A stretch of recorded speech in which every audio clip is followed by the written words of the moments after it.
a big caveat right at the top. I am famously lactose intolerant. Yes. That is not Yes. factoring into my decisions. Okay. Yes. I've got a quick question for you, alright? I wanna hear your thoughts, I wanna know what's on your mind. I've got a quick question for you, alright? The answer's not important, I'm just glad that we could talk tonight. So what's your favourite? How did you get? When will I be remembered? Was it ever? Where did all the right we know? Oh, forget it. Soren, Bowie, Daniel O'Brien, two best friends and comedy writers. If there's an answer, they're gonna find it. I think you'll have a great time here. I think you'll have a great time here.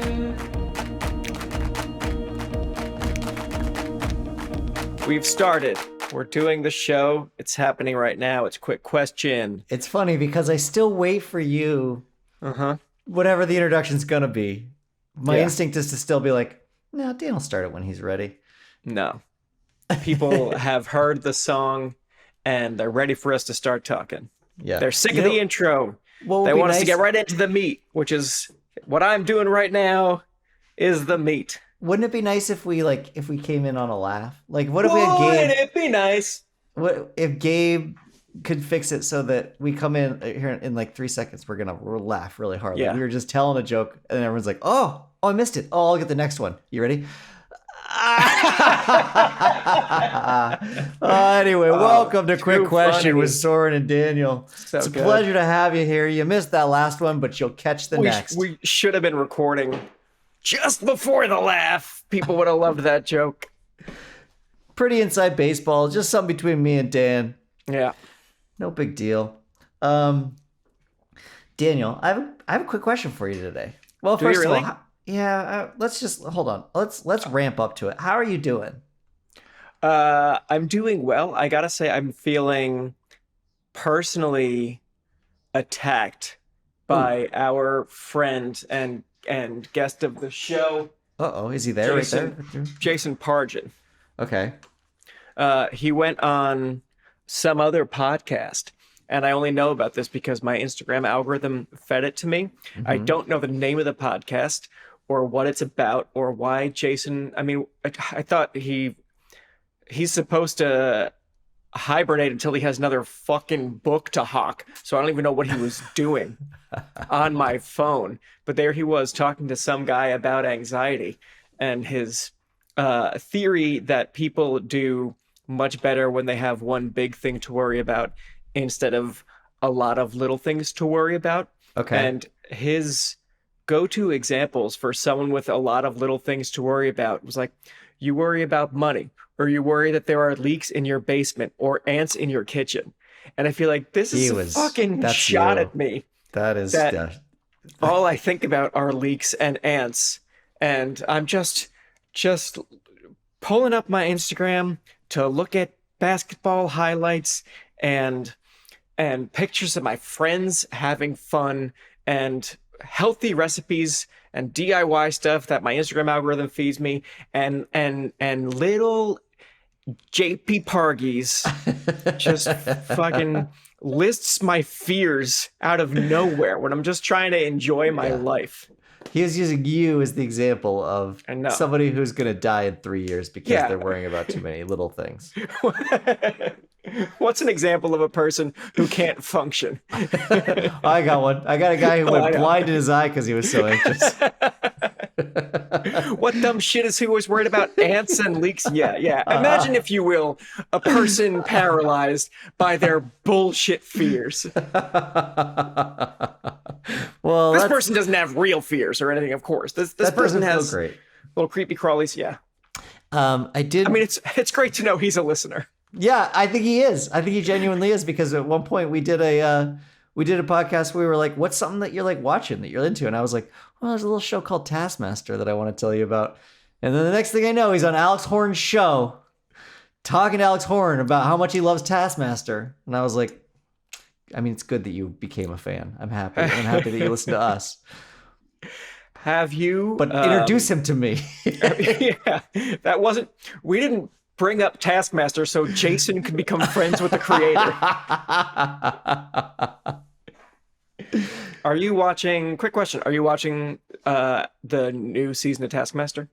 So I'm getting some clips of it served to me, but I'm not caught up. No. It's the first time they have had an American contestant, and it's Jason Mantzoukas, who is like the platonic ideal. If they're gonna take any one of us to be on that show, any one single American, he's perfect. He's perfectly fit to represent us and to compete on that show. I love that he's also, there's no ego to it at all. Like, he's completely game in it. Like, everything that happens, he's like, oh man, how am I gonna do this one? Yeah. how am I gonna do this little trick? And go ahead. There does seem to be a clear game emerging immediately. Like when they were doing the prize task of this season, and Alex and Greg were doing some of their trademark banter, and Jason said, very auspicious start to a brand new season. And quick as lightning, very dryly, Alex goes, brand new series, Jason. And it's very clear that there's going to be a back and forth between Americanisms and Britishisms as just like a fun sub game throughout this entire series of television. Well, they've had, let's see, I guess these people weren't American. They've had Canadians on the show before. They had Catherine Ryan. Catherine Ryan was Canadian. Mae Martin is Canadian, I think. But is that it? They've never had an American other than him? Never had an American. It feels like a huge oversight. We've got some funny people here. Jason Pargin, for one. He could have easily been on it. Yeah. He's got this really great, because he's not just a writer, he's also a contortionist. I don't know if you've ever seen him shake your hand and stab you in the back at the same time. That's one of his moves.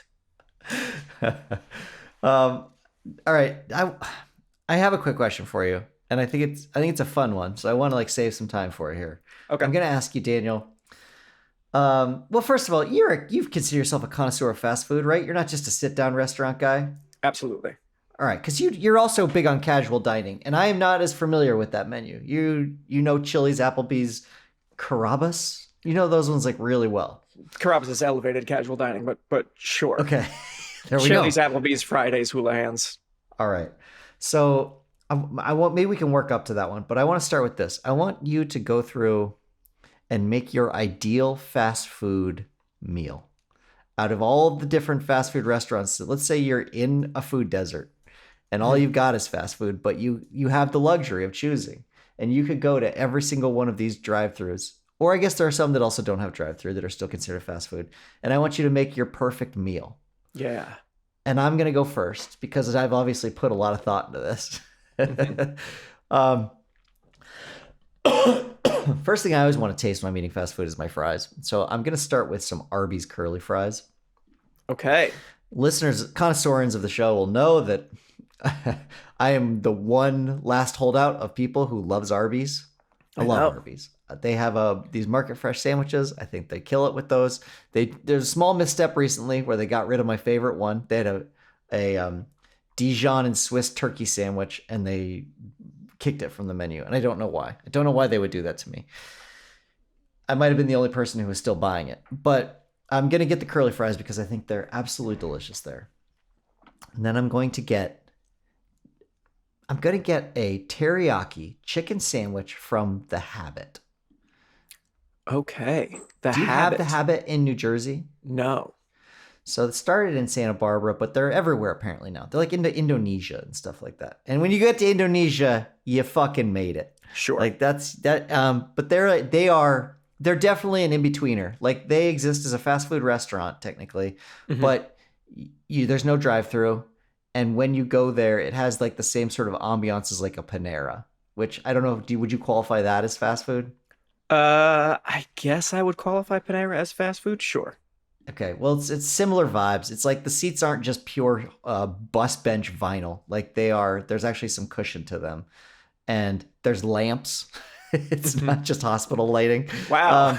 So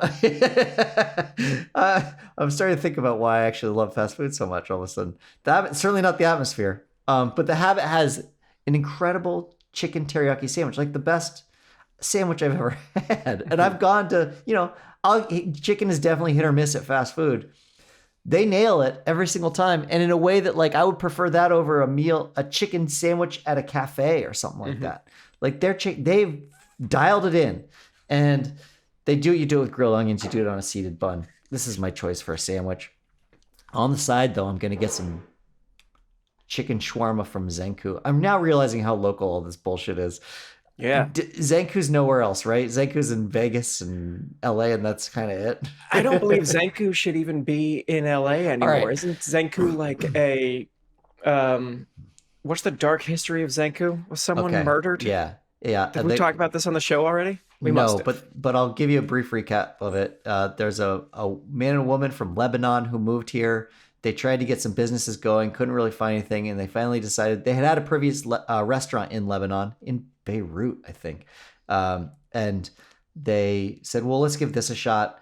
They started doing Zenku here. There's one in East Hollywood where they set up shop, and it started doing very, very well. It was making like $2 million a year or whatever. And then they decided that was enough. But their son was like, I think we should franchise. I think we should have more of these. And they were like, okay, here's the deal. Whatever you decide to do on the side, you can have entirely all the profits from that. We are going to continue to do our little restaurant, but you can still use the same recipes. You can use the name, but that's all yours. And so he did. He opened up like 3 or 4 restaurants, another Zenku restaurants. They started to become a huge success. The original patriarch died. This son who was doing all this started to get, I want to say pancreatic cancer or stomach cancer or something.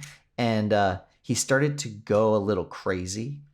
And then he invited his sister and his mom over for a meeting about Zenku, and he shot them both. And then he shot himself. Shit. And so then there was a huge legal battle from the rest of the family over who owns what parts of Zenku. And to this day, there's 2 separate websites. There's the website for the Zenku chicken that is just in East Hollywood, and then every other Zenku in the world, it has its own website.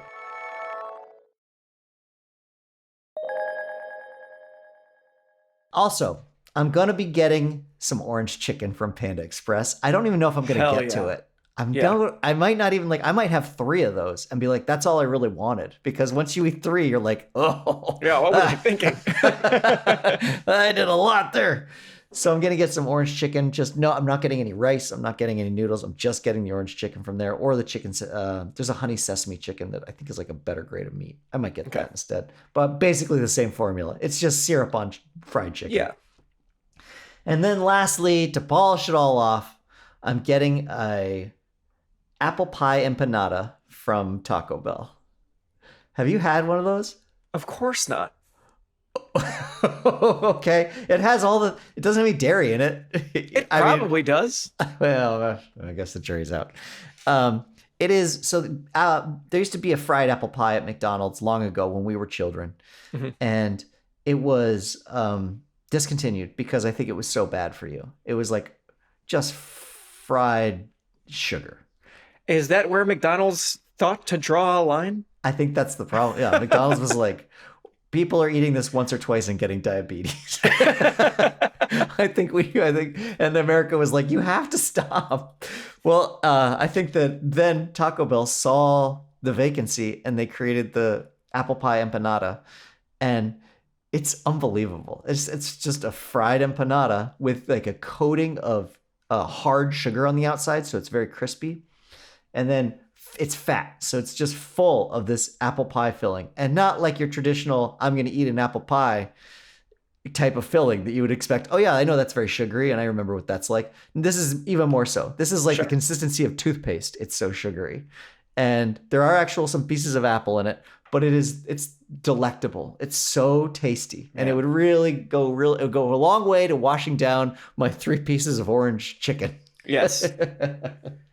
It's a very chicken-heavy meal that you've assembled. Oh, yeah. So I should preface all of this by saying that I don't eat beef. I go to fast food all the time, and I choose either vegetarian options or I choose chicken options. Yeah. I a little surprised that there's not a turkey sandwich somewhere. Yeah. I know. But I guess But your we're- options are Subway, which is terrible now, yeah, Jersey Mike's, which you don't love that much. anymore. Yeah. And my other option would be there's a turkey burger at Fat Burger, but Mhm. it just takes too long. I don't, Yeah. and I also say, like, depending on which Fat Burger you go to, it's pretty hit or miss. There's no like uniformity for that fast food restaurant. Yeah. I love that list. I'm gonna a big caveat right at the top. I am famously lactose intolerant. Yes. That is not Yes. factoring into my decisions. Okay. Yes. Let's go.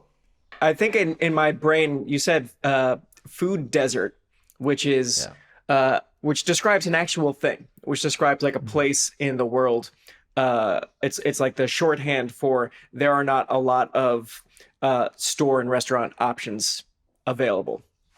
I went in a very literal way of food desert, and then I made mine a food island. So I'm gonna eat the meal and then I guess die on the island. That's why I'm allowed to have the dairy on it. Right. Nobody else is there other than the employees just who work me, in the yeah. restaurants. You're allowed to shit your brains out after you eat. And the next caveat, I'll start with fries the same way you did, and say something controversial that my wife is going to be unhappy that I say in the podcast, because she doesn't even like when I say this in real life. But I would get Chick-fil-A fries. I know we're not The waffle supposed to fries, support. right? Yes, we're not supposed to support Chick-fil-A because they're like every fast food company is, I guarantee you, owned at the top by a ghoul or a hedge fund of ghouls. Chick-fil-A is sort of the loudest and most prominent. They're a family-owned fast food chain that not only skews heavily conservative, heavily religious in not a good way, heavily to the right. They're also like are loud about donating to specifically anti-LGBTQ Anti-abortion. Anti-abortion as well. Yeah. It's not just that they're ghouls like the rest of these companies are ghouls who tend to skew Republican because Republican tax benefits help ghouls. They're going out of their way to be like extra bad. So there have been in my lifetime many like prominent boycotts of Chick-fil-A because they've backed certain legislation that we hate, and there've just been less prominent lifetime boycotts of Chick-fil-A that people have done, which is like, well, I'm just not going to give this place my business ever. I know I'm not supposed to support them. Let's start with the truth. In my defense, I really like it. Yeah, I know. And that's why I give my money, and that's why I eat it, and it sucks. That's the real reason. I like it so fucking much. My other defense. I will say they're waffle fries. I've had their waffle fries, and they are They're so good. They're the best fries on the market. My other defense is that I didn't have Chick-fil-A for the first 32 years of my life. I have a lot of time logged in the boycott Chick-fil-A war. So I feel like some of it is time served. I found Chick-fil-A late and got really into them. Another thing I would say in my fake defense is I didn't have Chick-fil-A around the 2016 election or around the other election. It didn't do anything. And a lot of this sounds like I'm running myself off the hook. Because at the end of the day, speaking of chicken, the first reason is still the main one. The first reason I like it and I want it, that's still the main reason. All of this is like retroactive justification, but it's also things that I believe. I think the idea of boycotting businesses is, in many cases, a lever of power that we can exercise. I also think in a lot of other cases, we have been made to feel so helpless that we will do anything that gives us the illusion of power, including boycotting a restaurant that is not going to feel our boycotts, just so we can think we're impacting change in some way, and I don't really think we are in the battle against Chick-fil-A, and I don't think it's the most substantial use of our limited power to make ourselves more miserable by depriving ourselves of the thing we want. I understand what you're saying. I'm still bad. It's okay. I'm still doing the wrong thing. You're still doing a thing that everyone has asked you please not do. I know. And I'm giving them money. Yeah, you are. But I mean, I don't want to stand in I don't want to defend Chick-fil-A because it's also not a place that I eat specifically for those reasons. Yeah. But I had to go there before a road trip or wherever where it's the only option that's got chicken. And when I've gone there, I will say that every single time the employees are on it. They seem like they're actually happy to be there. And so there's something, I don't know. I don't want to speak to what Chick-fil-A is actually doing in their hiring process or how they make their incentives for employees, but they clearly are hiring people because people want to be there. Yeah. And I'm so they are doing a lot of things that are dastardly for people who are not me. They're doing stuff that's bad for the LGBT community. They're doing stuff bad for women. And so it's very easy for me to sit in my privilege and just be well, I'm going to eat their fucking anyway. Who cares? But they are also, it does seem like they are doing some things that are it's just like In-N-Out. In-N-Out puts on the bottoms of their cups, they put little proverbs or whatever on their cups. And they're very religious. Their palm trees crossing or form a cross. I'm sure that they have a lot of the same ideologies as Chick-fil-A, but the people who work there seem so fucking happy to be there. They're I don't know if their benefits are good. They're being paid better than anybody else. They seem like they genuinely like working there. And I'm well, nobody's going to be all good. Yeah. Nobody's going to be all good. I have to kind of pick and choose. I know all the terrible things that McDonald's is doing. I know that they're getting their beef from Central and South America. I know that they're slash and burning rainforests just to make room for fucking cows that are going to be in those burgers. I'm not eating the burger, but I'm still shopping there. I'm still going to McDonald's, and I'm contributing to global warming every day I go there. Wendy's is allowing and encouraging basically slave labor to get their tomatoes because they refuse to sign a pact that would force them to get tomatoes in a place that does not involve indentured servitude in the harvesting or the farming of tomatoes. Wendy's doesn't care. They're using slaves to get their tomatoes, and they're letting people die in the pursuit of cheap tomatoes. Subway is an endeavor that is practically a multi-level marketing scheme where they target people to open up franchises that they can never pay off. That is the business model of Subway, is to take advantage of people who want to start a business until those businesses ruin that person financially and Subway shuts it down and does it again somewhere else. They're all bad. Yes, they are all bad. Chick-fil-A is still the one that is put the badness as on its website. It's part of its we're doing this thing and we don't think we're bad, and we are mad at anyone who thinks we are bad. Those reasons they are probably the worst. Their fries are good. I try to think about I'm trying to think about karmic balance. I'm trying to think 30 years of not supporting Chick-fil-A. I'm trying to think about the amount of money that I send to abortion access in New Jersey every single month. I'm trying to think counterbalance. The show that I work for that is not officially left-wing propaganda, but we certainly make a show every single week that loudly proclaims that we stand for the things that the Chick-fil-A's of the world don't stand for, and we support legislation that tries to make what Chick-fil-A does impossible. So maybe it's a net zero if I get the fucking fries that make me happy. Yeah, I mean, also, if you're donating to those causes, that is basically you're donating more to those causes than you are to Chick-fil-A, which is not hard to do. It's not expensive to go to Chick-fil-A. And if you imagine you go there once a month at the most. So that's more than a wash. You're already in the black.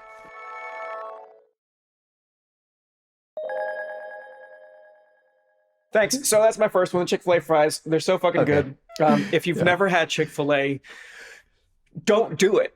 Don't don't get go now. hooked now. They had a chicken pimento sandwich, which was They're like, still innovating. Fuck. yeah, I know. They did. I saw a commercial for it. It's a chicken sandwich and it had like this pimento cheese spread on top of it. And I was like, God damn it. That's exactly my wheelhouse. Mm-hmm. Give me something fucking brand new. Give me something I've never tried before and give it to me in chicken form. And I'm like, God damn it. I didn't get to get it, but obviously like I really, really wanted to. So I will boycott on your behalf. How about that? Thank you. I'll take it. Yeah. The next thing, I think I'm looking at the thing that I want. It's a Del Taco Epic Cali Bacon Burrito with the beef. That's a burrito with French fries in it. And I know we have the technology to put French fries, not potatoes, but French fries. I know we have the technology to put French fries in our burritos on the East Coast, but we just don't. Because we lack imagination. I moved to California and people were putting French fries in their burritos at Roberto's and at Del Taco, and it was a revelation. And it's probably because Del Taco was the first one that I came across that did this, where they put crinkle cut fries inside the burrito. Yeah. But it knocked my socks off. And I think that was invented in San Diego, honestly. I think that's like, it's at Roberto's. Maybe, yeah. But it was, like Joe Chandler, who is a friend of the show and also like huge advocate for San Diego. Can't fucking stop talking about it. Talks about how, about that Baja style or California style. I don't know what they call it. But he was like, yeah, they invented that in San Diego. And I never bothered to look it up because I just don't want to. Yeah, that's the kind of thing that like, it's such a like stupid lie that if it's a lie, let him have it. Let him he needs it. If Joe wants people to think that San Diego invented fries and burritos, yeah, man, sure. I agree with you. It's delicious. Okay, so it's got bacon. What else has it got? It's got bacon. It's got cheese. It's got this. What kind of cheese are we talking? Is it like the nacho cheese? Just or cheddar is it cheese. Okay. It's just straightforward cheddar cheese. Okay. And it's got this. The website is saying it's a chipotle sauce. It's like a chipotle barbecue sauce. I think the website is missing out some key details here. It's just a beef, smoky, potato, tangy sauce. Bacon chipotle burrito. It's so good. It's just the perfect fucking football-sized amount of food. Yeah.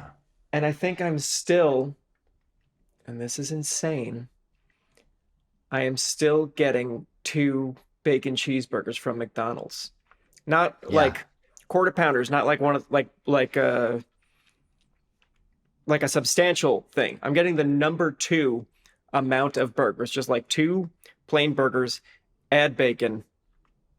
I guess if I'm getting a number 2, I'm getting the fries and I'm getting a Diet Coke fountain soda as well. So all 3 of my meals are fries. Well, I mean, McDonald's fries are absolutely outstanding.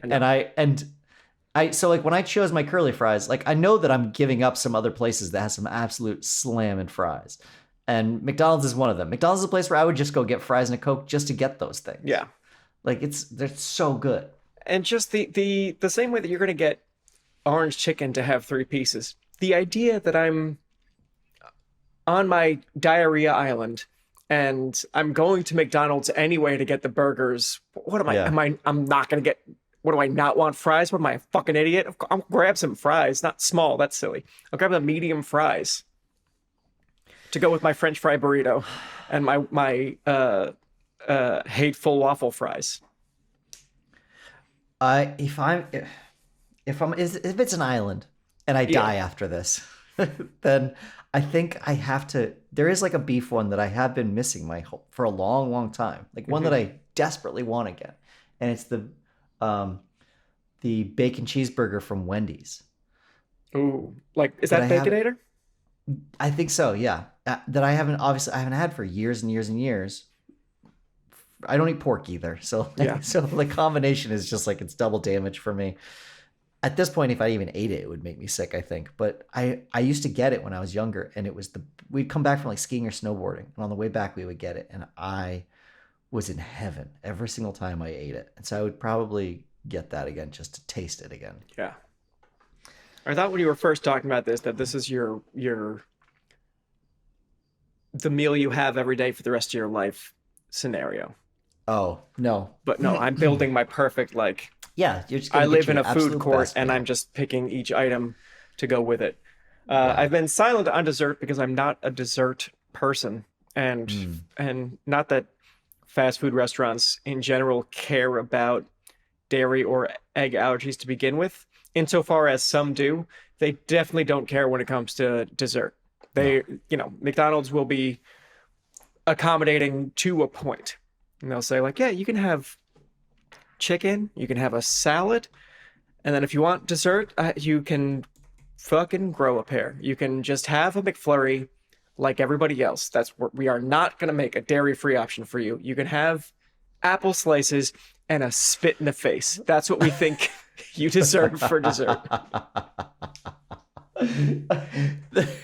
The reason that this came up for me was that I was recently looking through new menu items for fast food restaurants, which is a thing that I don't know how these things come across my plate, but obviously they do because my algorithm knows me. I noticed that Taco Bell is doing basically chicken tenders now. I don't know if it's all of them or just some, but they have obviously a bunch of different sauces that go along with these chicken tenders, which I'm very curious about. Taco Bell's doing chicken tenders.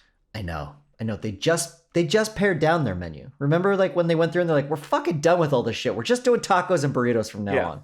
Now they're like, "Well, we're gonna do this cantina menu too. And while we're at it, we're also gonna have some chicken tenders. And while we're at it, we're gonna make a Baja Blast Mountain Dew pie."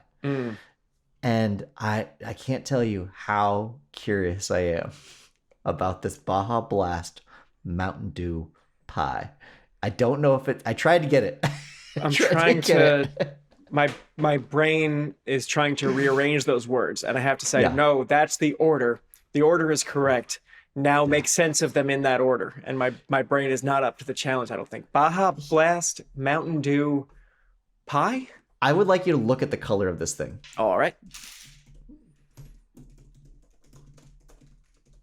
Well, we can't both be typing during the podcast. I'm sorry. I'm just pulling it up so that I can describe it accurately. First of all, you're getting a dollop of whipped cream on the top. I'm just gonna say that up front. Like that's what a gift that is for them to be this like, is bad.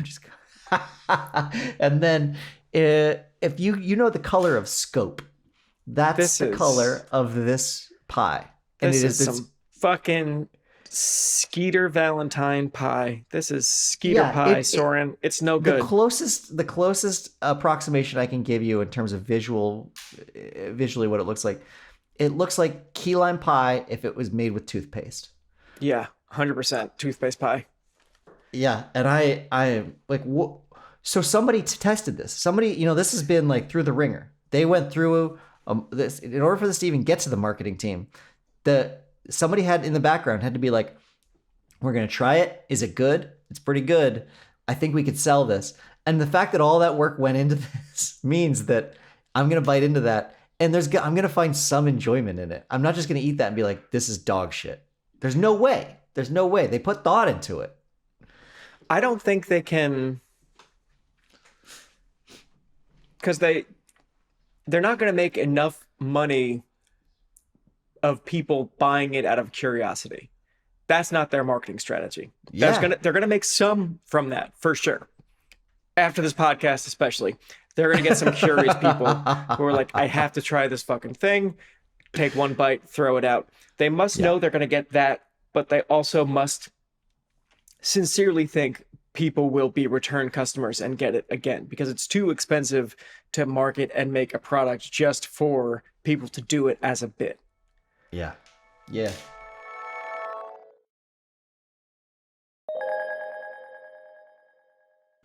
And of course, my white whale that I never got to try, which was El Pollo Loco for a while around one of the holidays, did a s'mores quesadilla.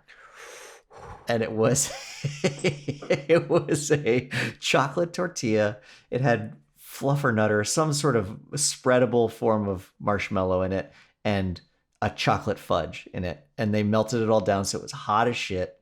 And you'd bite through it and you'd still get that cheese pull, but it was from marshmallow instead. Man. And I was saving it for dream. myself. I was like, it's almost the holidays. This is something that I'm going to need in like the leaner months, with like January, February, when I Sure. want winter to be over, and it's not. And I missed it. And I still think about it to this day, how I Yeah. never got to have that. But if I find out a dessert is on a menu, a new dessert is on a fast food menu, I'm fucking there. I want to go. I've just gone so long without dessert of any kind that I'm almost never craving it. And I'm the same way that I don't want cereal, even though there are plenty of dairy-free milk options available to me. It's like, no, I've like that part of me has died. That ship has sailed. I would, I'll take a dairy-free ice cream. I'll get the no dairy Ben and Jerry's fish food or some nonsense like that. But, that's not a fast food concoction. And how beautiful is it that you can live your life that way? That you decide this thing is not for me, and so you stop like caring about it. That's what I always have wanted to do with fast food. I've always wanted to be like, no, Soren, this is for someone else. Yeah. This is for a different type of person than you. You don't want this. And like, I see how you can do that. You do that with soda too. You're just not a sugar guy because at some point in your life you were like, I'd rather like eat things that I think are really delicious and complex rather than just like this straight up sugar. And now you become a better person for it because now you're like, I don't crave it because it hasn't been a part of my diet. I am the opposite. I never grew up. I want sugar bad. I need it. And after every single meal, it's like a cigarette to me. It's like I will finish a meal and be like, and now my body needs some sugar. It needs something at the end.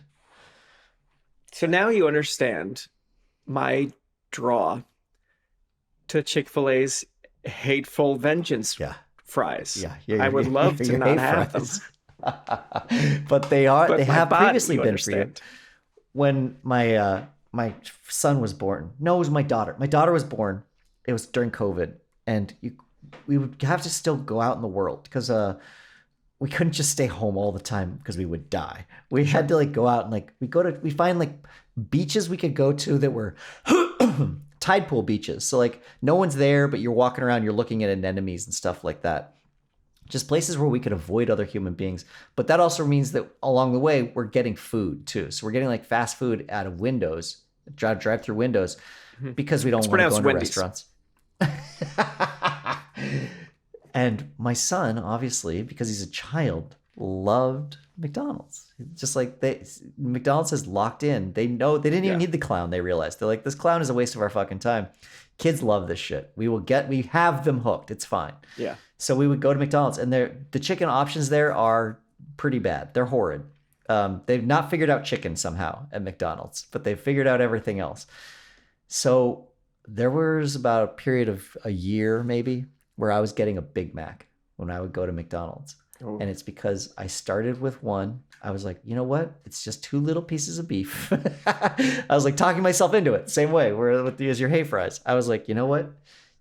Who cares? You've been off beef for so long. Think of all the trees that grew because of you. Mm-hmm. And I ate the first one, and that was the problem. It was delicious, and I felt good afterwards. I didn't feel like, I shouldn't have done that. You want that. You want to be like those contestants on Survivor who try real food for the first time and then get sick and they regret it because it was too rich too soon. Yeah, you don't want to you don't want to come out the other side stronger. That's the wrong lesson. When I felt good afterwards, I was like, this is the end. This is the end for me. I liked it. And then there was no reckoning for me personally. And so I was like, I'm going to keep getting. Even you drove by and a cow looked at you and winked like, it's fine. We don't mind. I wasn't at a point where I was going to then go get my Baconator again, thinking like, I'm back on it, baby, because that's way too much meat. Yeah. Even a quarter pounder, I was like, it's going to be just too much. I will get these 2 little, like a shaving of a hockey puck. Yeah. And I would start to look forward to it. We would be like out somewhere and I'd be like, should we go to Should we go to McDonald's?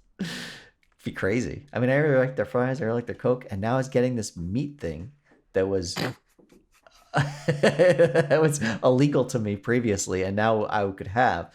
And I was really, really enjoying it. And I had to like turn it off. I had to be like, no, you don't have to go there anymore. If you take your children now, if there is a special day where they're going to McDonald's, you have lots of other options you can go to, and that's fine. I stopped doing it, and I still think about it. Like I still think about like how delicious a Big Mac is, how good the sauce is when it spills out the sides and you catch it on your fries. And this podcast sponsored by McDonald's. Each one of our burgers is made up of at least 100 cows. We guarantee it. Man, wouldn't that be a fucking nightmare for me? If, as hard as I've been trying to get free sponsorship from Lululemon and Manhattan Special, that we're gonna get someone from Chick-fil-A's social media team that was like, first of all, good morning and God bless. Second of all, love the show. Would you be interested in wearing some Chick-fil-A merch, and we'll keep you in fries for the rest of your fucking life? My God. What a choice that would be for you. I mean, you got to do it. Gotta do it the rest of my life.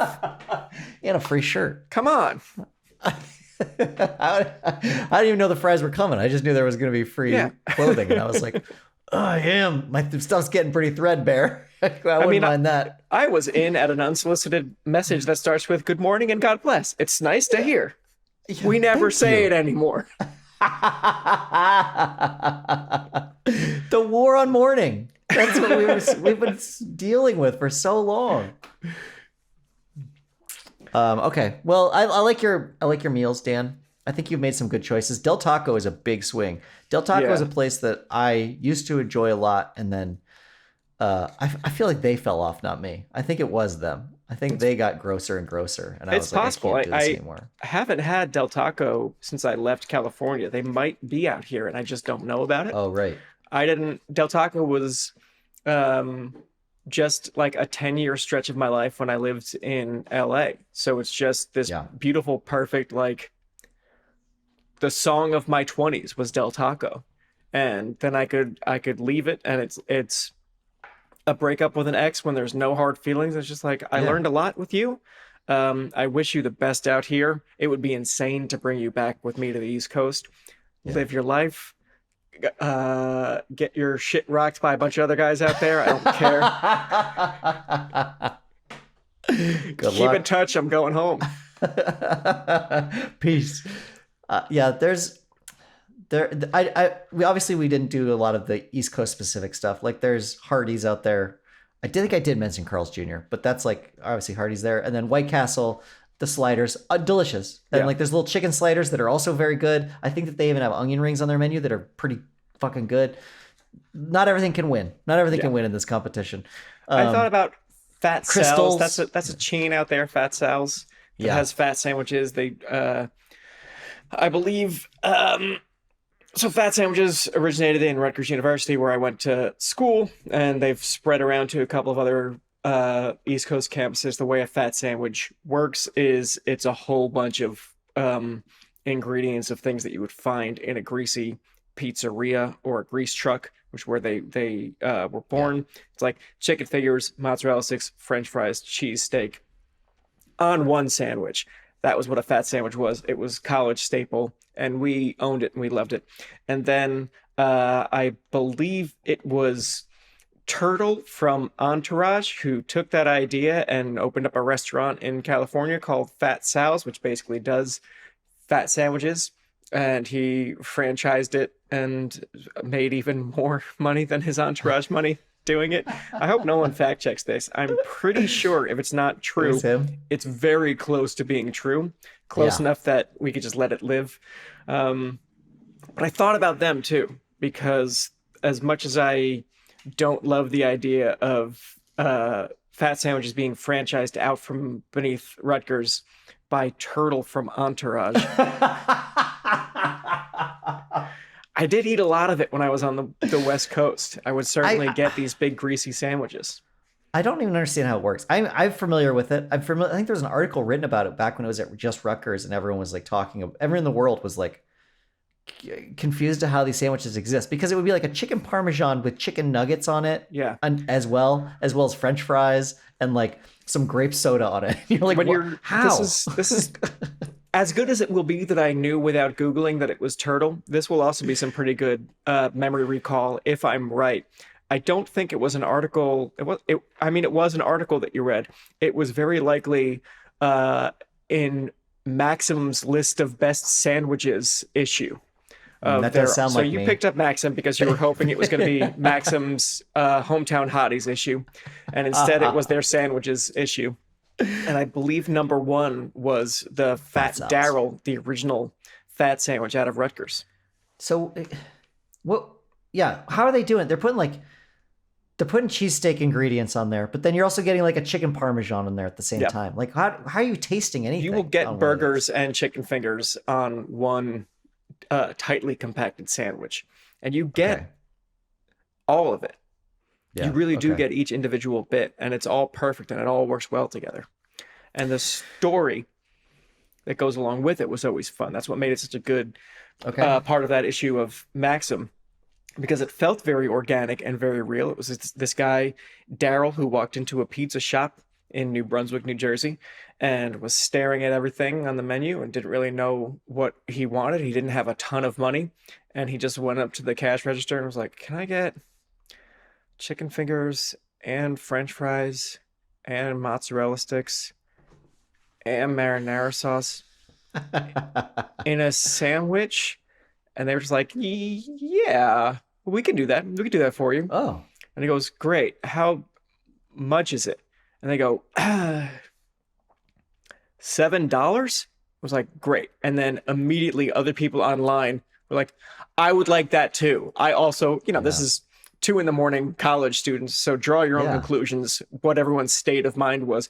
But people were like, "Yes, can you make 6 of those right now?" And the restaurant was like, "What's your name?" "Daryl." "This is a Fat Daryl. The sandwich is called the Fat Daryl, and the first fat sandwich was born." it's very funny that the place was not. It wasn't called Fat Sal's to begin with, right? No. It was just a pizza restaurant, and they were like, "What's your name, Daryl?" "We're not going to call it the Daryl. We're going to call it the Fat It's Daryl." the Fat Daryl. "Are you sure your name is Daryl?" "Last chance." Yeah, are you sure? You're going to call it the what? But all right, we're going to call it the Fat Fuck Daryl.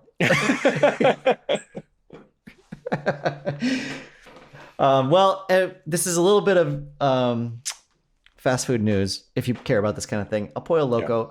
Is that an East Coast thing? Do they have it there? It might Or is be it just here? I don't know. Okay. Yeah.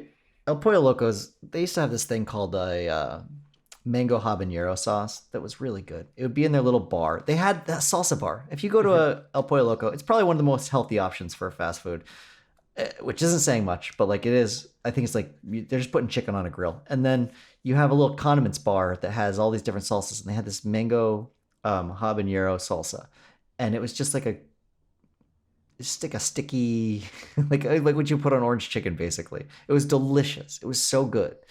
And you would just get like roast chicken and you just dip it in that, and it was amazing. And sometimes, Dan, you would get a BRC burrito, which is a beans, rice, and cheese burrito. You take some of their fries, you'd open it up, you put those fries right inside, and then you dip it all in the mango habanero salsa. Hell yeah. It was incredible. They got rid of that. They used to have baked beans too, baked black beans that were really delicious. Those are gone. They got rid of a lot of stuff. But the mango habanero sauce is back at El Pollo Loco right now. Whoa. And This is huge news. best believe I don't have work this morning. That's where I'm going right after this. I'm getting it again, and That I'm would be- reliving the magic. Very funny. If I don't have work this morning, I was fired. Like that was we didn't touch on that the entire episode, and it's just No. sort of like a sidebar to the larger point about why you're free to get salsa. And why I'm so obsessed with fast food all of a sudden. What if you really needed to stretch your money for a long time? Yeah. So if that's something that interests you, go get it. I'm sorry again, we didn't mention Crystal or like Southern fast food restaurants that are The also. hell is Crystal? Oh, Crystal's great. Crystal's awesome. They do chicken and waffles there. They do. It's mostly a burger place, but they've got like some other options that aren't available anywhere else. What's that like Midwest rallies we didn't do? There's like a Midwest Ohio chain or something that. Dairy Queen? No, it's Sonic? No, it's gonna because we have Sonic and Dairy Queen out here too, but there's something A&W? that like Midwest people frequently bring up that just never hit me on either coast. Maybe I haven't gotten it either. I am going to Wisconsin this summer, and if it's something Door I've never County or had somewhere before, else. yeah, Door County. If I can, how do you know about Door County? What do you know about Door County? I think you've been there before and you talked to me about it. And my in-laws are all from Illinois, and Door County is not a far ride from where they grew up. Yeah. Okay. Let me give you some things here. There's Culver's. Culver's, that's the one. I found it. You found it and sent it to me. I have been to a Culver's before. There's one in Tucson. Buttery buns, pretty pretty hit or miss for like in terms of like what they're actually serving up. I don't think it's particularly good. And now you don't have to go. Great. All right. Well, if you ever want to do this again with casual dining, I'm happy to do that. I'd have to really brush up on my menu items. I don't really know what Applebee's is serving up. The only thing I really know is Red Robin, which I've forced you to go to in the past because it is my absolute favorite casual dining restaurant. I know. They've got those sugary sweet drinks, and they've got the bottomless fries, which are a fantastic staple thing of Red Robin. I don't think we would need to do the fast casual